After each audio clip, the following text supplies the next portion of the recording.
You only have a certain amount of time in terms of opportunities and windows in terms of opportunities. So as these opportunities come, you have to seize the moment, because once the lights go out on those opportunities, there's no way that you can get them back. This is a journey. Let me take you on a journey. There will still be The journey. The journey. new sheriff in town, and his name is The journey. Journey. This thing is bigger than Nino Brown. This is The journey. The journey. What is it that moved you? The journey. The journey. The journey. The journey. Welcome back to another episode of The Journey. I'm your host, Larry Robinson, and today we have a Mid-South icon. This brother is from the Arkansas Delta. But before we go to him, let's talk about our quote. Our quote is from the great inventor, Lewis Latimer, and it goes like this: "We create our future by well improving present opportunities, however few and small they may be." So listen, we got a brother out of the Arkansas Delta. He's a change agent. He's an innovator. He's a man of my fraternity, Noop Noop, Kappa Alpha Psi, real estate developer, father, son, and definitely a husband. And without further ado, we got brother Grandon Gray. How you doing, Grandon? Doing well. Man, I appreciate you coming in and sharing your journey with us. Glad to be here. Oh, Glad to be man, here. Long fantastic. time coming, but I appreciate it. Yeah. So we're gonna take you back to the old neighborhood. Okay. Tell us about the early years with Grandon Gray and his family. What part of the Delta you from, and break that down for us. Right. So I guess for some folks it'd be a little geography lesson, but so I was born and raised in West Memphis. Actually the neighborhood is Foxwood. So grew up in Foxwood. So I was there from birth until right around the third grade. And then my parents, they decided they bought some property about 10 miles west of Memphis in this community called Edmondson, Arkansas. So they, actually, matter of fact, it was my father and his brother-in-law. They bought land and they built 2 homes. And so lived there up until about the 11th grade, and then moved back to West Memphis up until I graduated from high school. So West Memphis is kind of the center, but obviously there's some other areas, right outside that I lived as well. What was it like being in West Memphis with this big metropolis on the other side of the river? Right. Well, I mean, for us, for those folks that live on the other side of the bridge, for us, it's never been a big deal, just because, we have to come to Memphis, whether it be, going to work, obviously some folks go to church, obviously, if, something happened in terms of a medical situation, obviously you had to come over here to go to the hospital. So it's never really a big deal. It's funny, I say this all the time jokingly, if you interview 10 people from West Memphis or just from across the bridge and say, okay, when you were growing up, how many of you would have nightmares about the bridge? And I guarantee you, probably 90% are probably gonna say yes. Really? Just because it was just always ingrained in our psyche, like that's just what we had to do. Really? But in what way? What do you mean nightmares about the bridge? I just think that just because we do it all the time and we don't think about it, but I guess in our subconscious, when you're asleep, you had a chance to really just kind of think about, like, man, okay, if I'm on this bridge, like what would actually happen if, really? Yeah. So I mean, it's like a common thing. Really? Yeah. Okay. So, now, in West Memphis, what's the demographics? Is it an African American? Yeah, it's predominantly African American. You're probably looking at about 35,000, about 35 to 40,000 people. So predominantly African American. Was it always like Memphis is the big city to even those in West Memphis? Yeah, I mean, obviously, this was, this is a metropolitan area, obviously in America. Right. But the way that we looked at it, we just, we had our way of life. And we have, a lot of us have family over here, did business dealing. So it was really never a big deal. Right. But I think the thing that always united us was the Mississippi River. Okay. And just the power of the Mississippi, what they represented. Okay. And then obviously, a lot of the cultural things that went on within the African American community. So, who outside of your parents had the biggest influence on young Grandon? Outside of my parents, that's actually a pretty good question, because obviously, I'm always gonna think about my dad. Okay. But I would say, just certain people that as I grew up and it would once I entered the workforce, like you and I have a common friend, Mr. Dwayne Benjamin. Right. I can remember him just in terms of business. He was a mentor. He always had that mantra like, work hard, play hard. Right. And you have to be able to, flip that switch. Right. And you have to know your surroundings, and when it's go time, it's time to go. Right. So I would say Dwayne was somebody that I really looked up to. I'm talking about back when you was a little tight. Little tiny. Little tyke. You okay, run around the neighborhood. Was there a neighborhood person that kind of pushed Grandon to be something he didn't know that he wanted to be? Right. I mean, I would say I'm gonna go back to my dad, just because as growing up, we tease each other all the time. I felt like we lived kind of a sheltered life. Okay. My mom and dad, their families, they worked hard. They were very, they made sure that there was discipline. And so everything that I saw in terms of like what a man is supposed to be, how he treated his family, the work ethic, the ingenuity, I got it from him. And what about siblings? Siblings, I was the oldest of 3 boys. Oh, really? So I had to set the mold for my younger brothers that came up. We're actually 4 years apart. Okay. And so I teased my mom and dad, like, did you guys have like some type of collegiate birth control? Like, as soon as one went in, then 4 years later the next one's right. Yeah. So I had to. So with that being said, I had to set the example for them. Okay. Because I knew that they were watching. Okay. Yeah. How different are you from the person you dreamed you'd be as a young person? I would say I'm right where I want to be. Okay. I think, You never dreamed of being an athlete or a police officer fireman?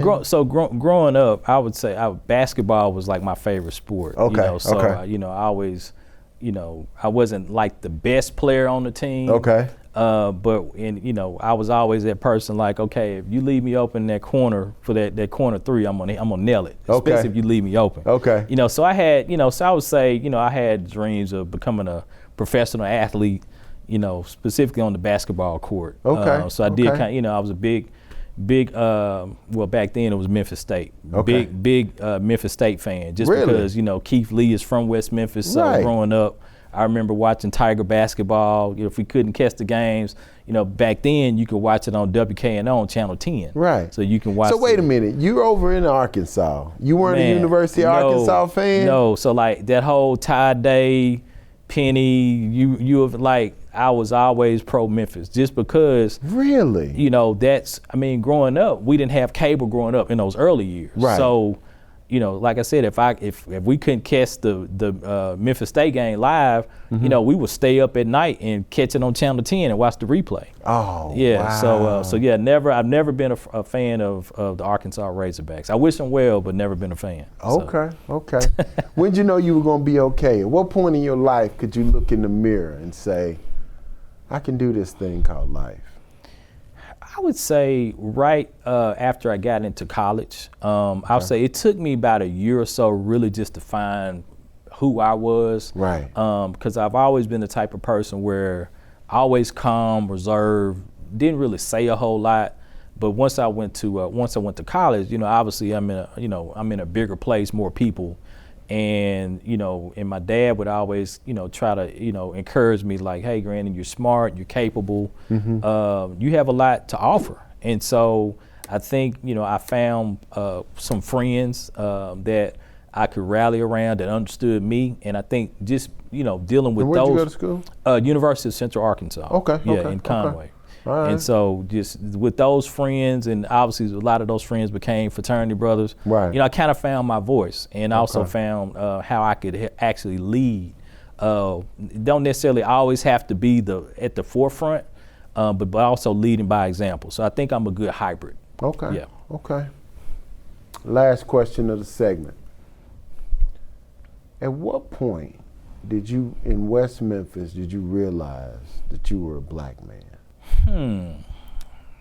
That's deep. Hold on for a quick second. Yeah. Listen, we're gonna come right back on the journey. Our brother Grandon's gonna share with us when he realized he was a brother. So listen, stay right there. This is The Journey on the Kudzukian Network.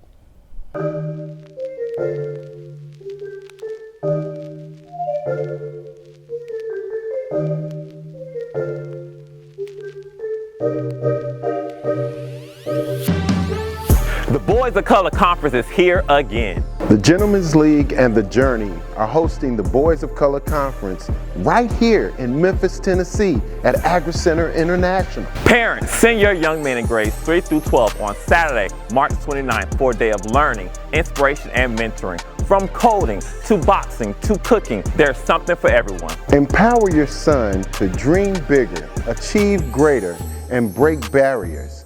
Watch him take the first step toward a brighter future. Register at thegentsleague.org. Boys of Color Conference, March 29th at Agri Center International.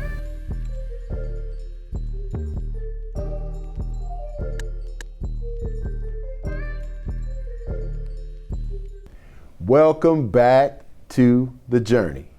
I'm your host, Larry Robinson, and today we have Brother Grandon Gray, straight out of West Memphis, Arkansas, but moved through Memphis, loved University of Memphis sports, I guess because he had local television. Right. But so before we left, we asked him about the moment he realized he was a black man.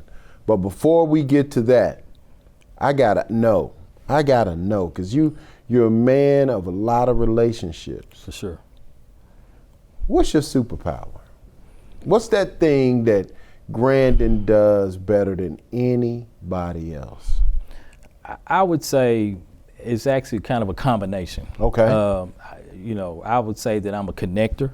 Okay. I have the ability to, look at situations and look, thousands of yards, miles down the road. Okay. And so being able to connect with people and then understand their story, understand what they're trying to do, understand how we can engage. And once I understand all that, if there's something that I can bring of value, I can pretty much set a plan in motion on how to move forward with that person or with that particular group.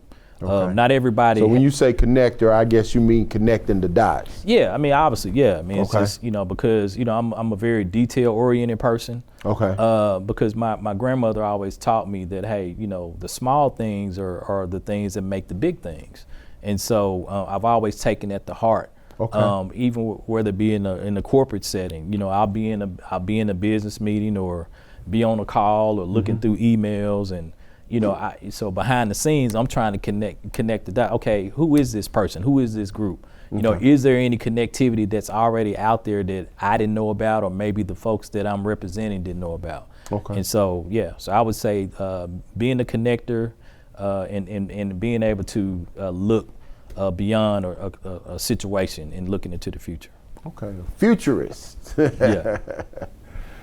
So we ask you, when did you realize you were a black man? Is there a moment in your life that one of those defining moments you can point to and say, man, I'm gonna let you take it from there? Right.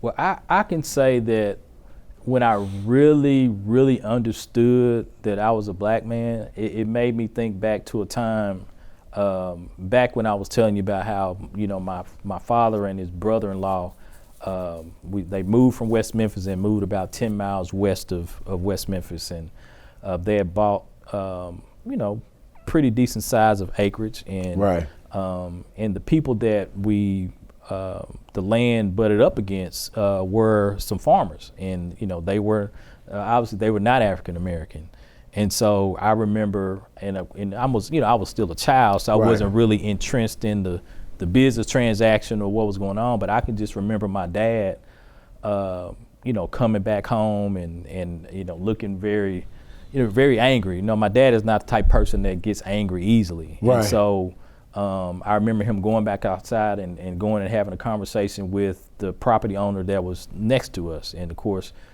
this particular gentleman was a white man. And I could vividly see my dad and him getting into a shouting match.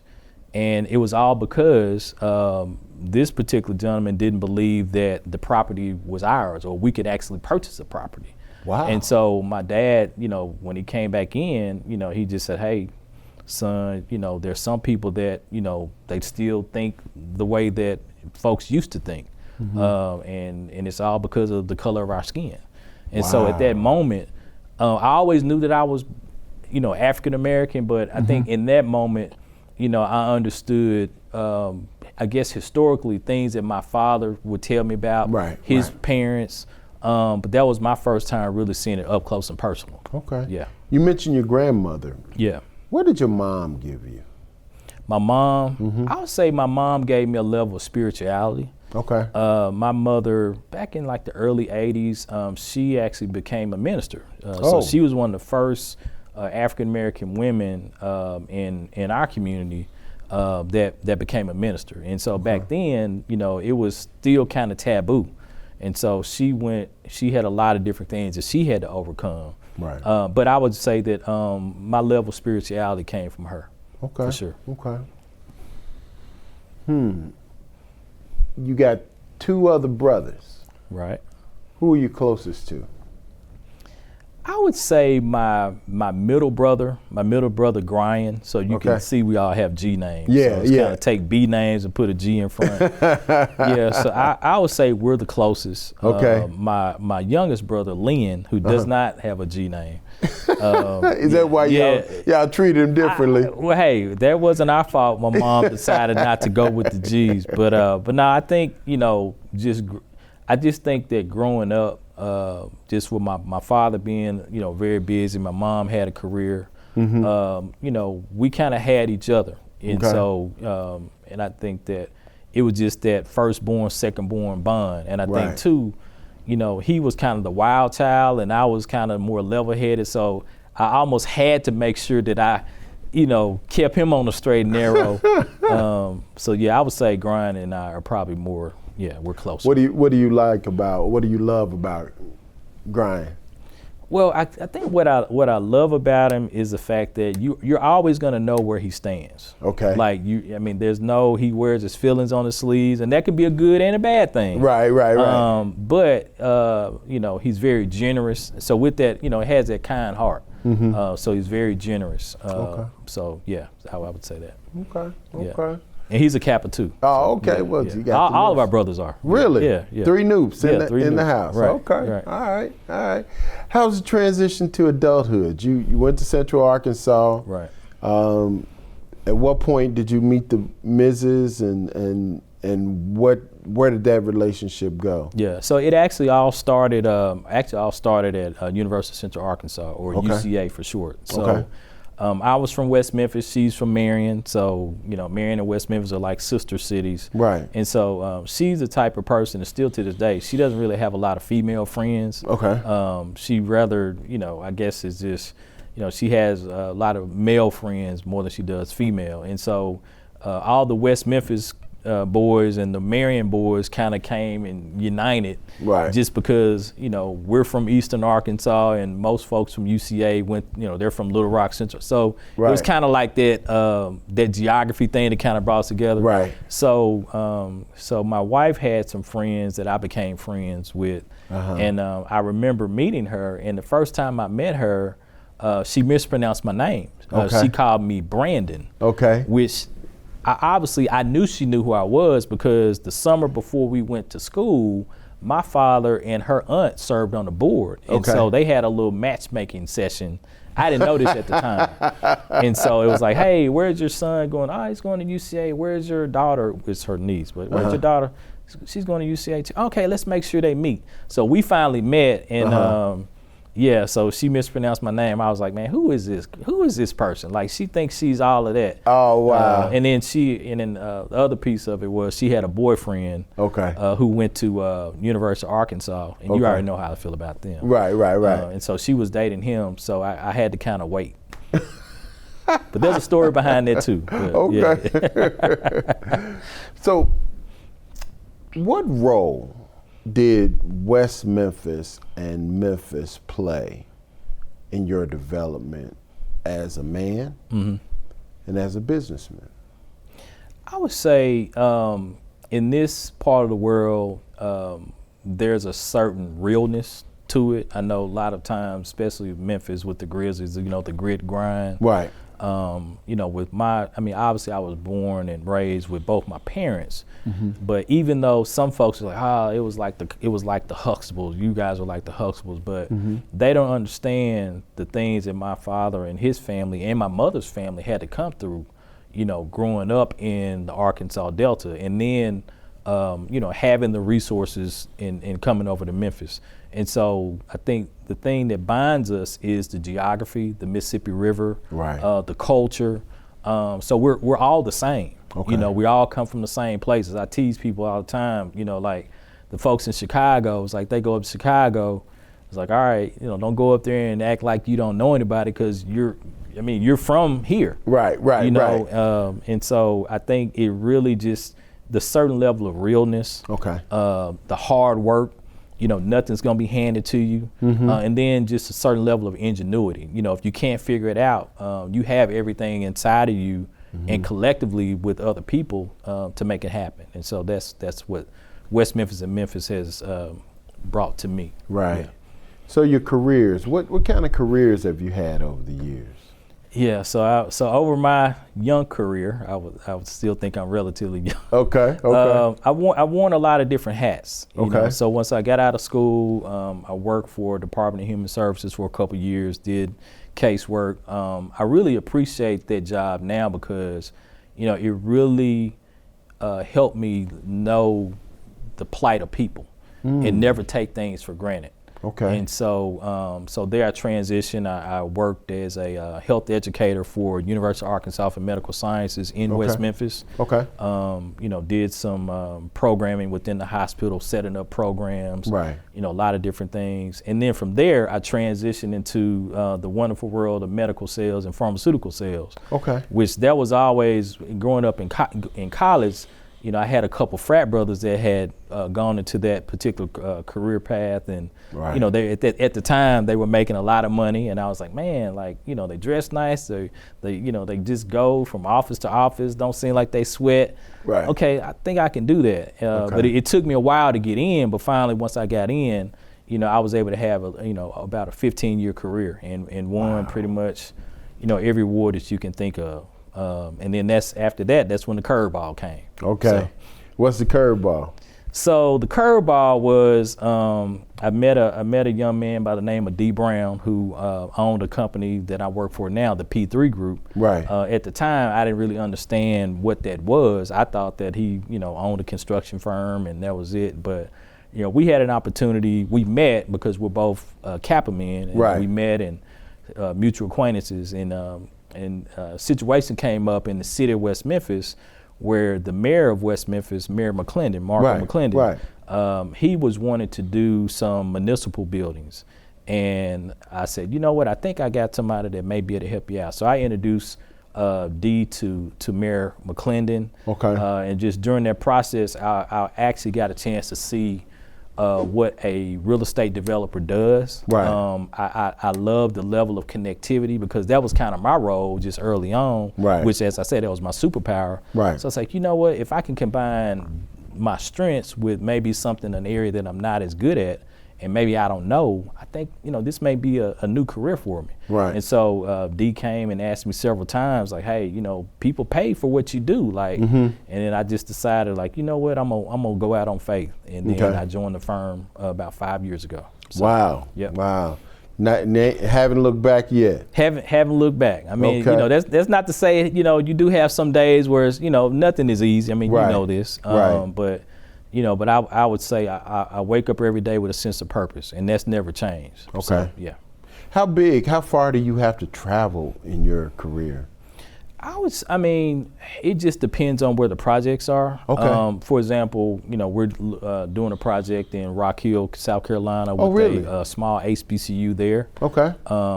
We actually did a pre-K facility in Southern Illinois, Okay. which was the first K-12 public-private partnership of its kind within the state of Illinois. Oh, wow. But most of the projects that we do, we're doing a lot of work in Arkansas. Okay. Still trying to get into Memphis, but it just depends on where the needs are. I would say primarily the Southeast, but I do spend a lot of time in Arkansas just because we have a lot of projects there. Awesome. Yeah. Awesome. So going back to early on in your career, I mean, not in your life, actually. Okay. We're going back to West Memphis. Okay. You walk in the door, you see yourself, All right. young Grandon, sitting there eating a bowl of cereal. Okay. You walk in the door, what would you say to him today? I would say to a young Grandon who probably at the time had a big afro, I would just say that, just be careful with things that you do. People are watching you. Your name means something, no matter what people say. I mean, your name, your word, that means a lot. Right. And even when you don't think it means something, later on down the line, situations can come back because it's such a small world. Mm-hmm. So that's what I would say to young Grandon. Okay. Yeah, and never take it for granted. Never take it for granted. Right. And you have 3 kids? Yes. You have 3 kids yourself. What lessons have you taken from your dad, or when have you sounded most like your dad when you're with your 3 kids? So it's funny you said it. My wife said I said something last night, and he's like, "You sounded just like your dad right there." But I think it was something more directed toward her, but it wasn't bad. I would say really between my oldest son and my daughter, both, just because my 8-year-old, that's a whole nother conversation. I feel like I have a 26-year-old, a 19-year-old, and an 8-year-old. Oh, wow. So I feel like I'm Father Abraham. But I would say, right now my oldest son is at that point in his life where he's trying to figure some things out. Right. He has a great foundation, great support, and so I oftentimes find myself talking to him, and just almost kind of the same thing that I would say to a young Grandon, I find myself saying that to him. Right. Because at that, you got kids at that age. Right. They think they're invincible. Right. And in society today, it's hurry up. Right. Not really taking your time with things. So I would say with my oldest son is probably where I do sound the most like my dad. Now with my daughter, don't really have to say a whole lot to her because she channels what I call her inner Nick Saban. Like she wills herself to success. Really? I think. Where did she get that from? I think she gets a combination of me and my wife. Okay. But I think the determination factor probably comes a lot from me. Okay. Because she does internalize things a lot. Okay. And so but I really don't have to say a whole lot to her. It's like she self-corrects herself. So, okay. Yeah. Okay.